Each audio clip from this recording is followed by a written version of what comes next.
మీ బంగారం తాకట్టులో ఉందా? విడిపించుకోలేక ఇబ్బందులు పడుతున్నారా? అయితే మీ బంగారాన్ని వెంటనే విడిపించి కొంటాం. గణేష్ గోల్డ్. మీరు సంప్రదించాల్సిన ఫోన్ నంబర్లు 9160-266-916, 8712619507.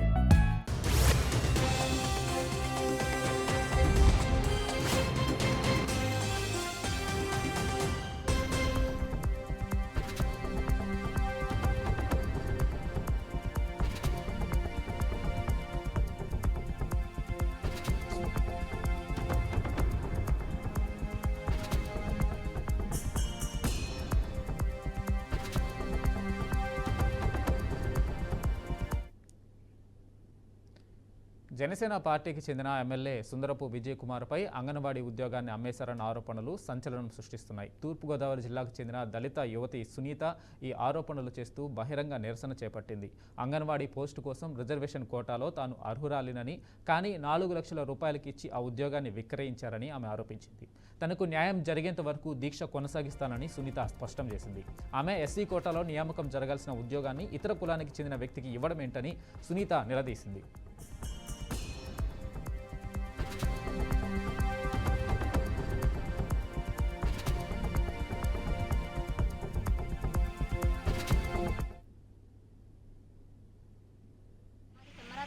నా పేరు మంత్రి సునీత.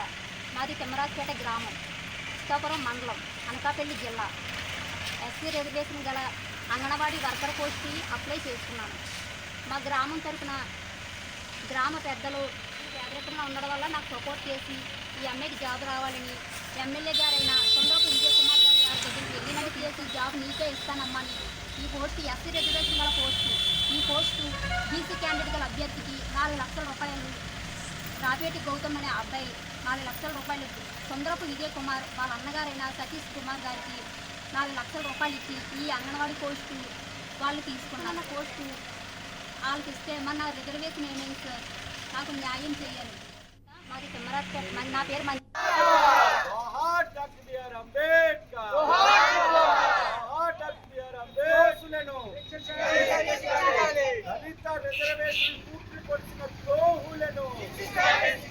రిజర్వేషన్ బీసీలు అనుభవిస్తున్న దోసులను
గోవా రాష్ట్ర గవర్నర్గా నియమితులైన మాన్సాస్ చైర్మన్ మాజీ కేంద్ర మంత్రి అశోక్ గజపతిరాజుకు ఏపీ హోంశాఖ మంత్రి అనిత అభినందనలు తెలిపారు. అశోక్ గజపతిరాజు గవర్నర్గా నియామకం తెలుగు ప్రజలకు గౌరవాన్నిచ్చిందన్నారు. రాష్ట్ర ప్రజల తరపున శుభాకాంక్షలు తెలియజేస్తున్నట్లు అనిత తెలిపారు. 50 ఏళ్ల రాజకీయ ప్రస్థానం కలిగిన పూసపాటి అశోక్ గజపతిరాజు అజాత శత్రువుగా నీతి, నిజాయితీ, నిబద్ధతకు నిలువుటద్దంగా పేరుగాంచారని మంత్రి అన్నారు. మచ్చలేని నాయకుడిగా ప్రజాసేవకే ప్రాధాన్యమిచ్చే ఆయన మాన్సాస్ ట్రస్ట్ ద్వారా సామాజిక సేవలో ఎంతో ముందుంటారని వంగల్పూడి అనిత ప్రశంసించారు. కేంద్ర ప్రభుత్వం అదేవిధంగా రాష్ట్ర ప్రభుత్వం గుర్తించి ఈరోజు గోవా గవర్నర్గా నియమించడం పట్ల హర్షాన్ని వ్యక్తం చేసే పరిస్థితి. సాధారణంగా ఏదైనా నాయకుడికి ఎంతో కొంత నెగిటివిటీ అని ఉంటుంది, ఎంతో కొంత నెగిటివిటీ ఉంటుంది ఈ రాజకీయంలో మనం ఎన్ని సంవత్సరాలు పనిచేసిన తర్వాత. కానీ 50 సంవత్సరాలుగా రాజకీయ ప్రస్థానంలో ఉండి ఎక్కడా కూడా ఒక చిన్న మరక కూడా లేకుండా, ఒక చిన్న కనీసం ఏదైనా ఒక నింద కూడా లేకుండా ఈరోజు ఒక కడిగిన ముత్యంలో ఉన్న మా అశోక్ గజపతిరాజు గారికి నిజంగా గోవా గవర్నర్గా నియమించడం నిజంగా చాలా ఆనందం. నిజంగా ఈరోజు ఆయన చూస్తూ ఉంటే ఒక నీతికి నిజాయితీకి నిలువద్దంలా మనకు కనిపిస్తారు. అట్ ద సేమ్ టైం ఒక కమిట్మెంట్కి నిలువుటద్దంగా కనిపిస్తారు. ఏ రోజైనా ఏదైనా ఒక తప్పుడు పని చేయడానికి ఎవరైనా వచ్చినా కూడా రావడానికి కూడా భయపడే రాజకీయ నాయకుడు ఎవరైనా ఉన్నారంటే అది అశోక్ గజపతి రాజు గారి పేరు చెప్పుకోవాలి. అశోక్ గజపతి రాజు గారికి కేంద్ర ప్రభుత్వం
ప్రకాశం జిల్లా మార్కాపురం మున్సిపల్ కార్యాలయ పరిసరాల్లో స్వచ్ఛాంధ్ర స్వర్ణాంధ్ర కార్యక్రమం ఘనంగా నిర్వహించారు. ఈ కార్యక్రమంలో రాష్ట్ర సాంఘిక సంక్షేమ శాఖ మంత్రి డోలా బాల వీరాంజనేయ స్వామి, జిల్లా కలెక్టర్ తమీం అన్సారియా పాల్గొన్నారు. కార్యక్రమంలో భాగంగా మున్సిపాలిటీ ఎదుట ఉన్న కూరగాయల మార్కెట్ను పరిశీలించిన మంత్రి మరియు కలెక్టర్ ప్లాస్టిక్ కవర్ల వినియోగాన్ని తప్పుకోవాలని ప్రజలకు సూచించారు. పర్యావరణ పరిరక్షణలో భాగంగా ప్రజలలో అవగాహన పెంచాలని అన్నారు. అలాగే పట్టణ పేదరిక నిర్మూలన సంస్థ ఆధ్వర్యంలో మున్సిపల్ సమీపంలో ఏర్పాటు చేసిన ప్లాస్టిక్ నియంత్రణ వస్తువుల ప్రదర్శనను పరిశీలించారు.